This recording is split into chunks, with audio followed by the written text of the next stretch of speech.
ಇವಾಗ ತಾನೇ ಸ್ಕೂಲ್ಸ್ಗಳೆಲ್ಲ ಸ್ಟಾರ್ಟ್ ಆಗಿದೆ. ಇನ್ನು ಸ್ವಲ್ಪ ಟೈಮ್ ನಿಮ್ಮ FA1 ಎಕ್ಸಾಮ್ ಕೂಡ ಬರುತ್ತೆ. ಸರ್ ನಾನು FA1 ಎಕ್ಸಾಮಲ್ಲಿ ಚೆನ್ನಾಗಿ ಸ್ಕೋರ್ ಮಾಡಬೇಕಂತಂದರೆ ಯಾವ ರೀತಿ ಪ್ರಿಪೇರ್ ಆಗಬೇಕು ಇವಾಗಿಂದನೇ? ಸೊ ಯಾವ ರೀತಿ ಓದಬೇಕಾಗಾದ್ರೆ ನಾನು ಈ ರೀತಿ ಡೌಟ್ಸ್ ನಿಮಗೂ ಕೆಲವೊಬ್ಬರಿಗೆ ಇರುತ್ತೆ.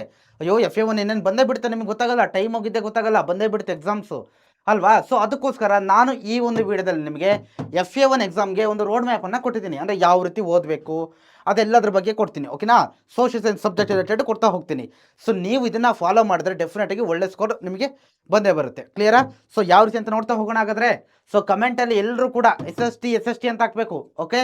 ಸೊ ಎಲ್ಲ ಕೂಡ ಒಳ್ಳೆ ಸ್ಕೋರ್ ಮಾಡ್ತಿರ್ತಾನೆ FA1 ಎಕ್ಸಾಮ್ಸಲ್ಲಿ.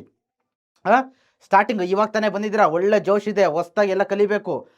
ಕಮೆಂಟಲ್ಲಿ ಬರಲಿ ಬೇಗ SST ಅಂತ ನೋಡೋಣ, ಬೇಗ ಬೇಗ ಕಮೆಂಟ್ ಹಾಕಿ.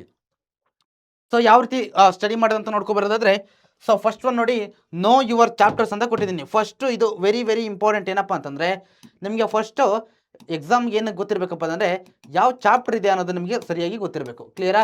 ಯಾವ ಚಾಪ್ಟರ್ಸ್ ಇದೆ, ಕ್ಲಿಯರ್? ಎಲ್ಲ ಚಾಪ್ಟರ್ ಇರೋದಿಲ್ಲ, 33 ಚಾಪ್ಟರ್ ಕೊಡೋದಿಲ್ಲ ನಿಮಗೆ ಮ್ಯಾಕ್ಸಿಮಮ್ ನನ್ನ ಪ್ರಕಾರ ಈ ಫಸ್ಟ್ ಚಾಪ್ಟರ್. ಸಪೋಸ್ ಈಗ ಹಿಸ್ಟ್ರಿ ಅಂತ ಆದರೆ ಅದರಲ್ಲಿ ಫಸ್ಟ್ ಚಾಪ್ಟ್ರು, ಜಿಯೋಗ್ರಫಿಲಿ first chapter, sociology first chapter, political science first chapter, economics first chapter, ಇನ್ನು ಬಿಸ್ನೆಸ್ ಸ್ಟಡೀಸ್ ಅಂತ ಬಂದಾಗ ಅಲ್ಲಿ ಫಸ್ಟ್ ಚಾಪ್ಟ್ರು.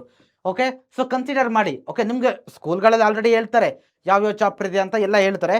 ಫಸ್ಟ್ ಚಾಪ್ಟರ್ಗಳನ್ನು ಚೆನ್ನಾಗಿ ತಿಳ್ಕೊಳ್ಳಿ. ಕ್ಲಿಯರಾ? ಸೊ ಇದನ್ನು ನೀವು ಚೆನ್ನಾಗಿ ತಿಳ್ಕೊಂಡ್ರೆ ನೀವು ಆಲ್ಮೋಸ್ಟ್ ಏನಪ್ಪ ಅಂದರೆ 50% ಕೆಲಸ ಆದಂಗೆ. ಕ್ಲಿಯರಾ? ಚಾಪ್ಟರ್ಗಳನ್ನು ತಿಳ್ಕೊಬೇಡಿ ಯಾವ್ದು ಅಂತ, first chapter. Clear? Okay, so ಇದು first sem, first thing. So ಇದಾದ್ಮೇಲೆ ಸೆಕೆಂಡ್ ಏನು ಮಾಡ್ತೀರಾ? ಓಕೆ, ಚಾಪ್ಟರ್ಗಳು ಯಾವ್ದು ಅಂತ ಹೇಳಿದ್ರು ಆ ಚಾಪ್ಟರ್ಲ್ಲಿ ನೀವು ಏನು ಮಾಡಬೇಕಪ್ಪ ಅಂತಂದರೆ, ಸೊ ಏನು ಮಾಡ್ಬೇಕಂದ್ರೆ ಸಾಲ್ವ್ ಕ್ವಶನ್ಸ್. ಓಕೆ, ಕ್ಲಿಯರಾ? ಅಷ್ಟೇ ಚಾಪ್ಟರ್ ಅವ್ರು ನಿಮ್ಮ ಶಾಲೆಗಳಲ್ಲಿ ಯಾವ್ಯಾವ ಚಾಪ್ಟರ್ ಹೇಳ್ತಾರೋ ಅಷ್ಟೇ ಚಾಪ್ಟರ್ಗಳಿಗೆ ಸಂಬಂಧಪಟ್ಟಂತೆ ಟೆಕ್ಸ್ಟ್ ಬುಕ್ ಕ್ವಶನ್ಸ್ಗಳನ್ನ ಸಾಲ್ವ್ ಮಾಡಿ. ಕ್ಲಿಯರಾ? ಏನನ್ನ ಟೆಕ್ಸ್ಟ್ ಬುಕ್ಕಲ್ಲಿರೋ ಕ್ವಶನ್ಸ್ಗಳನ್ನ ಮಸ್ಟ್ ಆ್ಯಂಡ್ ಶುಡ್ ಸಾಲ್ವ್ ಮಾಡಲೇಬೇಕು. ಓಕೆ, ಕ್ಲಿಯರಾ? ಸೊ ಇದಾದ ಮತ್ತೆ ಸಪೋಸ್ ನಿಮಗೆ LBA ಈ ವರ್ಷ ಇಲ್ಲ ಅಂತಂದ್ರೂ, ಅಂದರೆ ಈ ವರ್ಷದ ಇನ್ನೂ ರಿಲೀಸ್ ಮಾಡ್ಬೋದು. ಸಪೋಸ್ ಲಾಸ್ಟ್ ಇಯರ್ ಇದ್ದರೆ ಅಲ್ಲಿ ನೋಡಿ ಅಷ್ಟೇ ಚಾಪ್ಟರ್ ಸಂಬಂಧ ಯಾವ್ಯಾವ ರೀತಿ ಕ್ವಶನ್ಸ್ಗಳನ್ನ ಕೇಳಿದ್ದಾರೆ ಅಷ್ಟನ್ನ ಸ್ವಲ್ಪ ಚೆನ್ನಾಗಿ ಪ್ರಿಪೇರ್ ಆಗಿ. ಮೇಯ್ನಾಗಿ ಇವೆರಡರ ಮೇಲೆ ಫೋಕಸ್ ಮಾಡಿ. ಕ್ಲಿಯರಾ? FA1ಗೆ ಏನು ಜಾಸ್ತಿ ಟಫ್ ಏನು ಬರೋಲ್ಲ, ಇದರಿಂದಲೇ ಬರೋದು ಕ್ವಶನ್ಸ್ಗಳು. ಕ್ಲಿಯರ್? ಆಮೇಲೆ ಕ್ಲಾಸ್ಗಳನ್ನ ಚೆನ್ನಾಗಿ ಕೇಳಿ. ಕ್ಲಿಯರಾ? ಆಮೇಲೆ ಸಪೋಸ್ ನಮಗೆ ಸ್ಪೆಷಲಿ ಯಾವುದೋ ಜಿಯೋಗ್ರಫಿ ಅಂತ ಬಂದಾಗ ನೀವು ಮ್ಯಾಪ್ ಕ್ವಶನ್ಸ್ಗಳನ್ನ ಪ್ರಾಕ್ಟೀಸ್ ಮಾಡಿ. Map question. ಕ್ಲಿಯರಾ?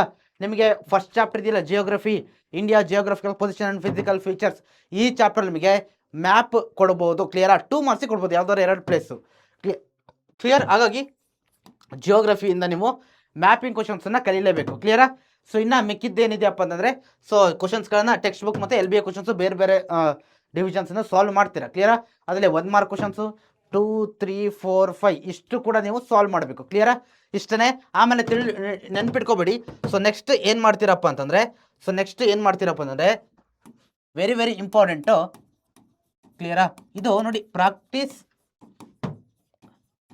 ಆನ್ಸರ್ ರೈಟಿಂಗ್ ಅಂತ ಕೊಟ್ಟಿದ್ದೀನಿ. ಇದು ವೆರಿ ವೆರಿ ಇಂಪಾರ್ಟೆಂಟ್. ಯಾಕೆ ಅಂತಂದರೆ ನೋಡಿ, ನೀವು ಇವಾಗಿಂದಲೇ ಪ್ರಾಕ್ಟೀಸ್ ಮಾಡ್ತಾ ಹೋದ್ರೆ ಆನ್ಸರ್ ರೈಟಿಂಗನ್ನು ನಿಮ್ಮ ಫೈನಲ್ ಎಕ್ಸಾಮ್ ಬರ್ಸೋಕ್ಕೆ ನೀವು ಪರ್ಫೆಕ್ಟ್ ಆಗ್ತೀರಾ. ಇಲ್ಲಾಂತಂದರೆ ಇಲ್ಲೇ ಡುಮ್ಕಿ ಹೊಡಿಬೇಕಾಗುತ್ತೆ. ಕ್ಲಿಯರಾ? ಸೊ ಅದು ನಿಮಗೆ ಚೆನ್ನಾಗಿ ಗೊತ್ತಿಲ್ಲ. ಹಾಗಾಗಿ ಆನ್ಸರ್ ರೈಟಿಂಗನ್ನು ಇವಾಗಲಿಂದಲೇ ಚೆನ್ನಾಗಿ ಪ್ರಾಕ್ಟೀಸ್ ಮಾಡಿ. ಕ್ಲಿಯರ್? ಸೊ ಆಮೇಲೆ ಶಾರ್ಟ್ ನೋಟ್ಸ್ಗಳನ್ನ ಮಾಡ್ತಾ ಇದ್ದೀರಲ್ವಾ, ಮಾಡಬೇಕು. ಕ್ಲಿಯರಾ? ಓಕೆ, ಸೊ ಆನ್ಸರ್ ರೈಟಿಂಗನ್ನು ನೋಡಿ ಯಾವತ್ತೂ ಕೂಡ ಪಾಯಿಂಟ್ ಫಾರ್ಮ್ಯಾಟಲ್ಲೇ ಬರಿತಾ ಹೋಗಿ. ಈಗಲೇ ಹೇಳಿದ್ದೀನಿ ನಾನು. ಕ್ಲಿಯರಾ? ಯಾವ ಫಾರ್ಮ್ಯಾಟಲ್ಲಿ ಬರೀತೀರಾ? ಪಾಯಿಂಟ್ ಫಾರ್ಮ್ಯಾಟಲ್ಲಿ ಬರೀತೀರಾ. ಕ್ಲಿಯರಾ?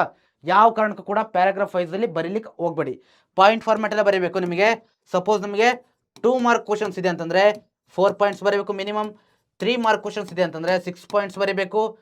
4 ಮಾರ್ಕ್ ಕ್ವಶನ್ಸ್ ಇದೆ ಅಂತಂದರೆ 8 ಪಾಯಿಂಟ್ಸ್ ಮಿನಿಮಮ್. ಇಷ್ಟು ಕರೆಕ್ಟಾದ ಆನ್ಸರ್ಗೆ ಇಷ್ಟು ಇರಲೇಬೇಕು. ನಿಮಗೆ ಫುಲ್ ಮಾರ್ಕ್ಸ್ ಬೇಕು ಅಂತಂದರೆ. ಕ್ಲಿಯರ್? ಇದು ನಿಮಗೆ ಚೆನ್ನಾಗಿ ಗೊತ್ತಿಲ್ಲ. ಇನ್ನು 5 ಮಾರ್ಕ್ಸಿಂದ ನಿಮಗೆ ಮ್ಯಾಪ್ ಬರುತ್ತೆ. ಆಮೇಲೆ 1 ಮಾರ್ಕ್ಸಿಗೆ ಅಂತ ಬಂದಾಗ ನಿಮಗೆ ಅಲ್ಲಿ MCQ ಮತ್ತು ಇವನ್ 1 ವರ್ಡ್ ಕ್ವಶನ್ಸ್ಗಳು ಕೂಡ ಬರ್ಬೋದು. ಕ್ಲಿಯರಾ?